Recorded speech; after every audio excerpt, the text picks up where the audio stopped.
97.9 The Box, live from your local Houston BMW Center studios. It's the Madd Hatta Morning Show. VY in the studio with Mike West. Yes, sir.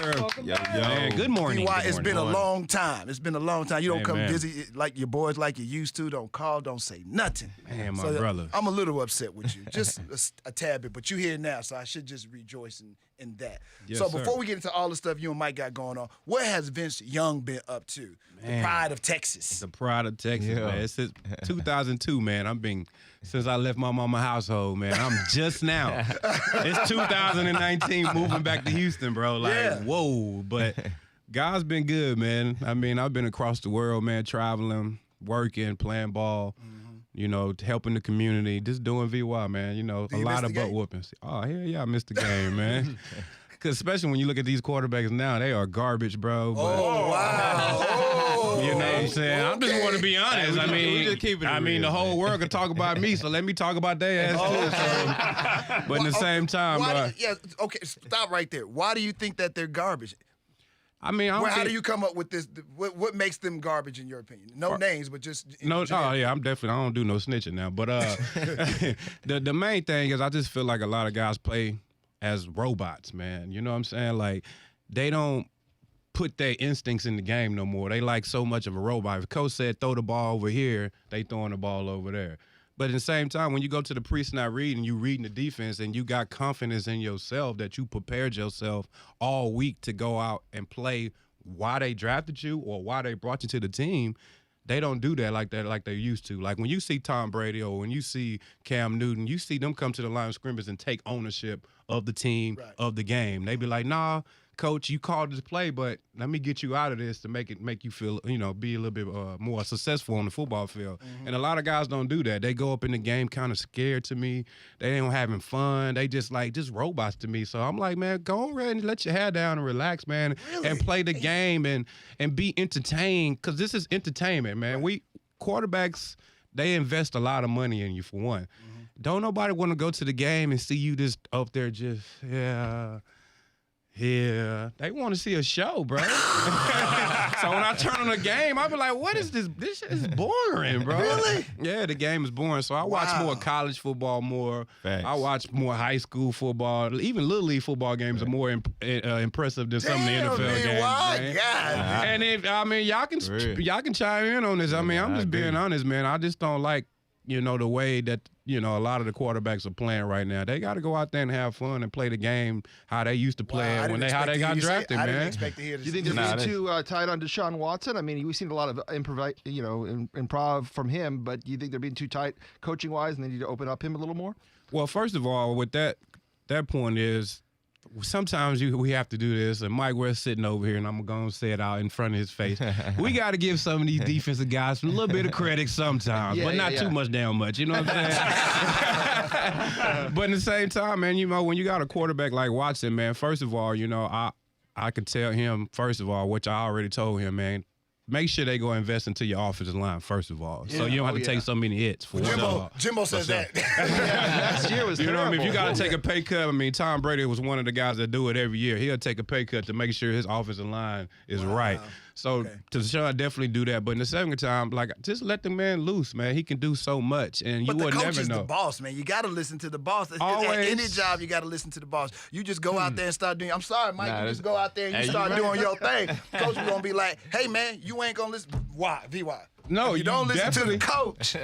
There's a price to pay. I'm not saying that. I'm saying go and tell those guys and talk to them about your matureness. Coach, I'm a little bit more past that stage now. You know what I mean? Don't cover me no more. Everybody ain't got them kind of let them hang kind of like things. I'm happy to have the job I'm having and the money I'm getting. I'm not here to cause no waves. I'm going to try to be the best player I be. I'm going to try to be a team player. Yeah. I'm not going to try to go against the grain.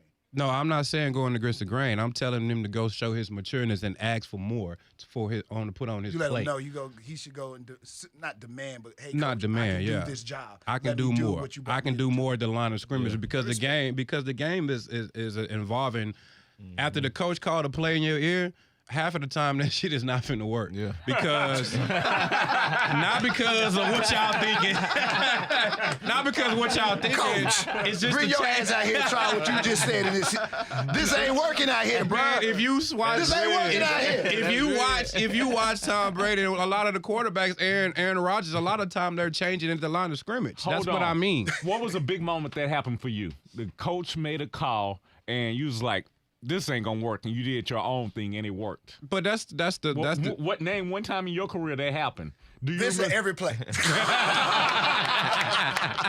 A lot of the times, man. I mean, that's what you do as a quarterback in the NFL, man. You make sure that you get us get us in the right play with the right defense. Because sometimes they in cover 3, but when we come to the line, coach called a cover 2 play. So if they in cover 2, if they in cover 3, then that means we need to go to the line of scrimmage and audible the plays. I'm the coach. But I'm hey, telling man, you what I feel works, and you keep defying me. It's not defying you. We already talked about this all week, though. You know what I'm saying? So, get us in a better play, and that's all about trust. You know what I mean? Okay. You beat that's the Texans, Vince. When you beat the Texans on that run, that long run, was that a pass play, or was that something that you just kind of improvised, or was that actually a run play for you when you did that? That was a pass play, and they went cover 0, and they saw blitzed the spot, and that little small pump fake got him in the air, and run Forrest run.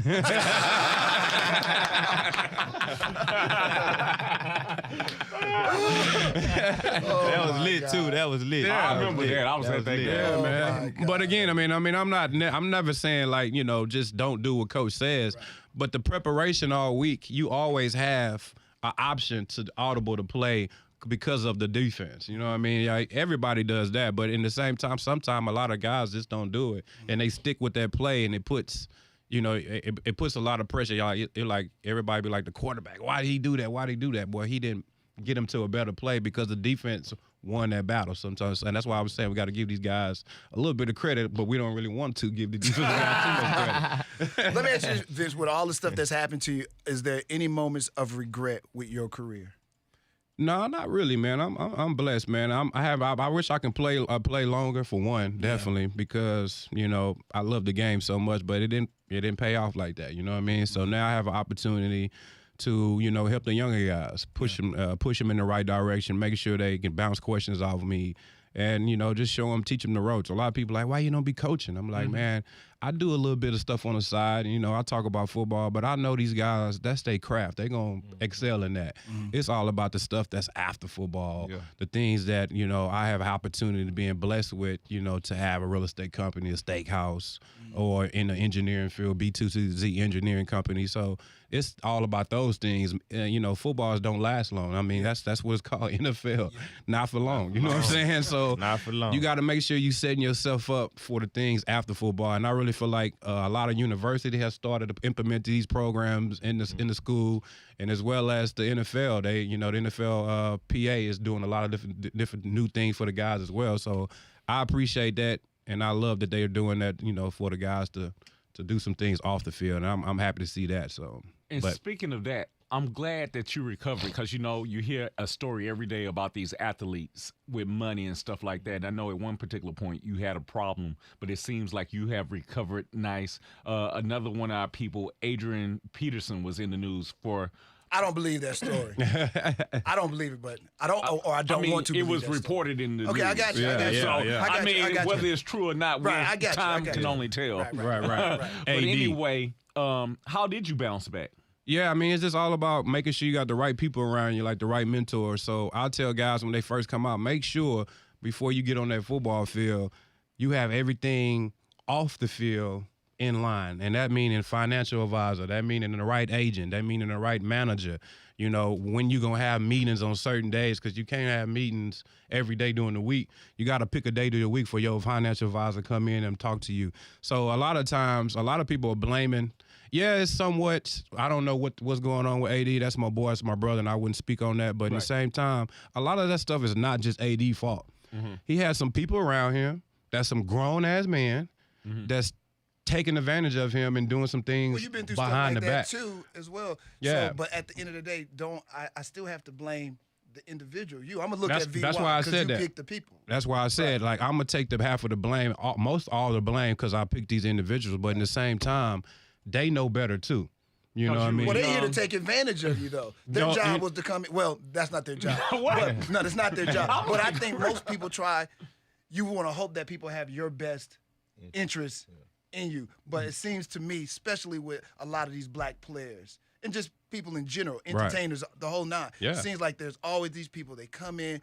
They seem to be these good people, and we've chosen these bad people that's supposed to be helping us to be better people, and especially with our finances. Yeah, I mean, but you can't fault that. You mean you put your trust in somebody, Right. and they went out and did some other things without you knowing, for one, or they forging that. That's what happened to me. I can't speak about what's going on. But how do you not know that they're doing that, Vince? Because So excuse my ignorance, because when we see stories like the 80s, I'm like, I don't know how you got away from 10 million.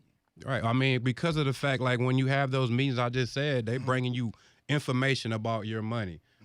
Most of that stuff was a lie in my stuff. Right. So when I went in, like, my mentor was like, Vince, go audit your accounts and find out if every money you receive is accounted for and it's the truth. So that's what I did. And this when all of the BS came out. Vince, you had a loan for $1.9 million. I'm like, dude, I never talked to you a day in my life. And first of all, I'm working my ass off, so what do I need your money for? Right. Wow. So this what he was doing, forging my name, wrong emails. Money was being sent to his account, not my account. You know what I mean? So that's stuff that you can't control. The only reason I found out is because I went and audited my account. So thank God for my mentor, because I didn't know what the hell audit mean at age 22, 23 years old. Right. And a lot of guys don't. You know what I'm saying? So You have to educate them. Right, so you got to educate it. So a lot of us make those mistakes and trusting somebody, and they out there making, those guys are doing, yes, it's my fault for picking that guy. I ain't gonna lie, but in the same time, they some grown-ass men. That's their job. You taking advantage of this 22, 25-year-old guy. So a lot of times, that stuff does happen, and a lot of times, a lot of athletes go out and mess up too as well. Yeah. And in my case, mine was a little bit different. So I was just happy that my mentor was like, Vince, go audio accounts. And that's when I found out a lot of the BS that came out that you saw on TV, that everybody like, how you, Vince, why broke? He bankrupt? No, bankrupt is for safety, fool. A lot of people don't know. They just be like, oh, he's broke. No, I prefer to be broke, so you quit asking me for shit anyway. That's the other question. How do you tell your guys, when you talk to these young guys coming up, they're going to have to deal with friends and family that think your career is because of everything that you did on the field is because of all the work that they put in by supposedly supporting you. Yeah. And those people expect when they come to you and say, hey, VY, I need a G, a 2 or 3 or 4 or 5, and your family members come to you, they don't expect you to say no. Right. Yeah. How do you get big enough one day to look at your closest cousin or your partner and say, hey, bruh, Matt West, no. Damn! Hey, let me hold like a rack, man. Let me hold a rack. I mean, but really, how do you get to that point? That's Because, the as tough soon part. as you do that, oh, he think he all that now. I knew he was gonna change. No, y'all changed. Yeah, man, that's the tough part. I mean, and as you grow and as you talk to the right people, like, you know, my father-in-law, he played baseball, you know what I mean? And one of the things he told me, like, I didn't know that you could have at my age when I was first coming out, like, you know, instead of you having to give money out of your pocket to your mom, you can put that in your contract. You know what I'm saying? Like, instead of me paying it, can you at least give my mama $50,000 of my money goes to her a year? You know what I'm saying? You can put stuff in that contract to help you sidetrack, so you don't have to deal with that. And then when you got all the people, the other people that's coming on pulling on you, you just got to say no. And that's gonna be tough, and that's just something you just have to learn as you get older. And guys will get better at it, but it's tough. How did you get better at it? I just had to say no. I mean, I had my middleman. I had somebody tell him no. You know what I'm saying? I had to like, man, you have to talk to my financial advisor. I can't answer that question for you. Anybody real close to you get real mad at you for saying no? You have said yes so many times, and they were like, you know what? No, I mean, again, man, it's just learning experience, bro. I mean, it's going to happen. You're going to give. That's just me. That's just who you are. Yeah. But in the same time, you just have to grow. I mean, I done lost a lot of friends. I don't even hang around most people no more because of the fact I said no. And I had to change my priorities, man. I just had to focus on, you know, God, myself, my family.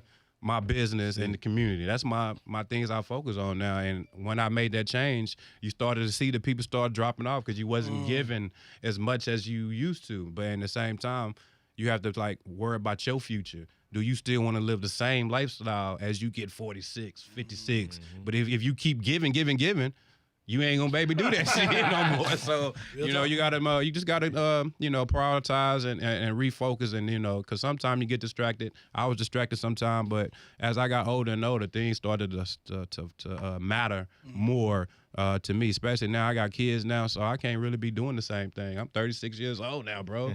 He said like over there. I'm 36, man. You see this gray, bro? I'm done. I'm dying tomorrow. Yeah. All my kids playing ball, man. Oh, you don't have a problem with your kids playing ball? I've noticed a lot of football players these days, a lot of them don't want their kids to play football, which was amazing to me. No. So you're different, Dad. You're like, nah, you can play ball. Man, I'm all about do you, little homie. You know what I mean? Oh, they good?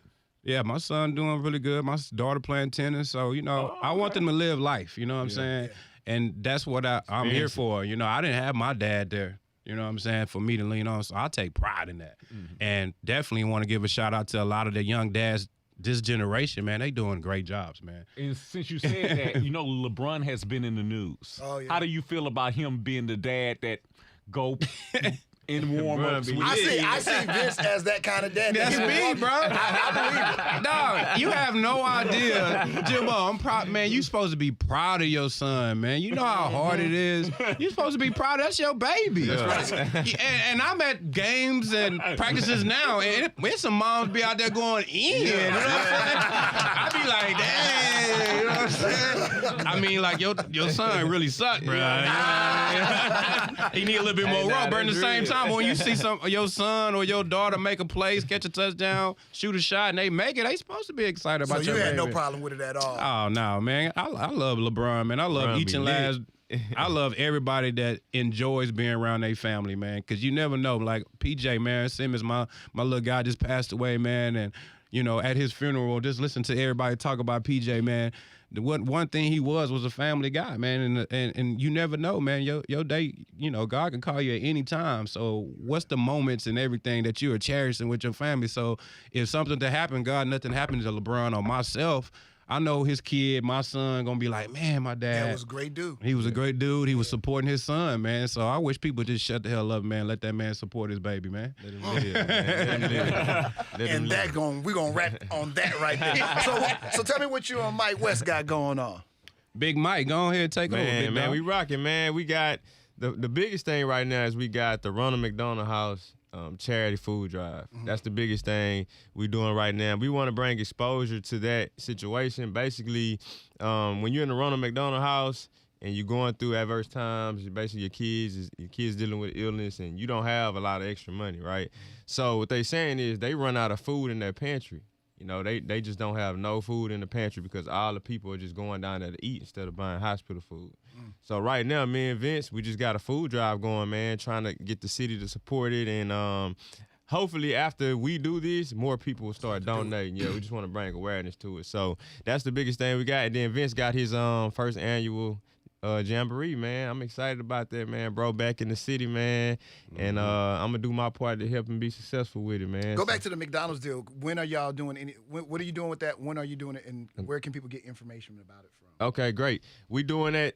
Today is Thursday, yeah. So up until Friday at 10 a.m. we'll be doing it. We got a drop-off location that's on our flyer on social media, on Vince's page. You can go to Ronald McDonald House, Houston, and they have all the information there as well.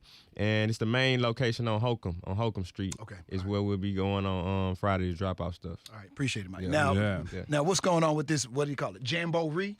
I mean, you know how, man. Y'all know 97.9 used to always support. It's kind of like a fun day in the park. Yeah.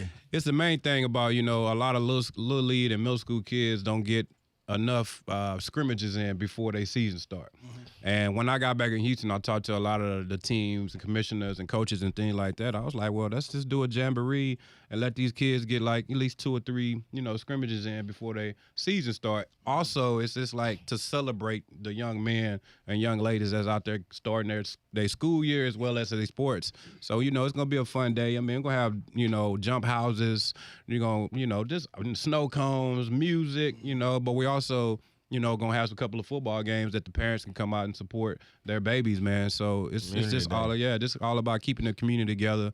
Letting the government know, man, we're doing our part as people, man. We need you guys to come on in and help out, do your part as well. So I'm just happy to be back at home. I've been gone for a while, and I hit Mike West, and I just went off running, man. Y'all know me, man. I'm always in the community. I'm gonna support anything. Anytime I can get a chance to support, man, I'm all about it. So I'm just happy. Can anybody be a part of it?